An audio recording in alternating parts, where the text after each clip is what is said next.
আগে যে জনবান্ধব পুলিশ এটা যেন বাস্তবে হয়, এটা যেন কোনো কাগজ কলমে না থাকে, এইটার সম্বন্ধে আমি তাদের বলছি। এই চাঁদাবাজি যেন না হয়, প্লাসে যে ঘুষ এবং দুর্নীতিতে পুরা আমাকে সমাজটাকেই গ্রাস করে নিছে, এটারে কীভাবে বন্ধ করা যায় এইগুলি সম্বন্ধে তাদের সাথে আলোচনা হয়েছে। এখানে আপনারা জানেন যে আমাদের পুলিশ ফোর্সের অনেক ইসের সময় ক্ষতি হয়েছে, এই জন্য তাদের বিভিন্ন কাজের ক্ষেত্রেও কিন্তু অনেক প্রতিবন্ধকতা দেখা দিচ্ছে।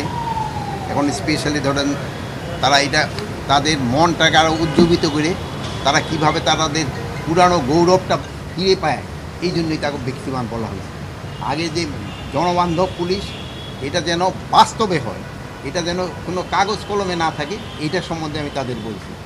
প্লাস এই থানা পর্যায়ে যে লোকজন যে অনেক সময় তারা বিভিন্ন কাজের জন্য গিয়া তারা কিন্তু অনেক সময় তাদের যে সমস্যাটা ওইটা সমাধান করতে পারে না, বাট সব সমাধান সম্ভবও নয়, বাট তাদের যেন একটা পেশেন্ট হিয়ারিং দেওয়া হয়, তাদের কাজগুলি কিভাবে সমস্যা করা যায় ওইটা বলা হয়েছে। বিশ্বমানের থার্মিক্স রড, সালাম স্টিল থার্মিক্স, দেশের একমাত্র থার্মিক্স রড।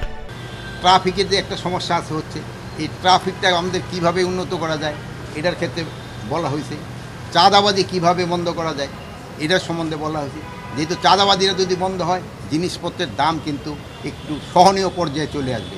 এই চাঁদাবাজি যেন না হয়, প্লাসে যে ঘুষ এবং দুর্নীতিতে পুরা আমাকে সমাজটাকেই গ্রাস করে নিছে, এটারে কীভাবে বন্ধ করা যায় এইগুলি সম্বন্ধে তাদের সাথে আলোচনা হয়েছে। বাট মেইনলি আলোচনা হয়েছে তাদের যে পুরানো ফর্মে যেন পুলিশ যত তাড়াতাড়ি ফিরে যেতে পারে, তারা যেন জনবান্ধব পুলিশ হতে পারে, এইটির জন্য জনগণের একটা আশা তারা যেন জনবান্ধব পুলিশ হতে পারে। আর আমারও একটা আশা এবং আপনাদেরও মনে হয় সবাই আশা একটা জনবান্ধব পুলিশের জন্য।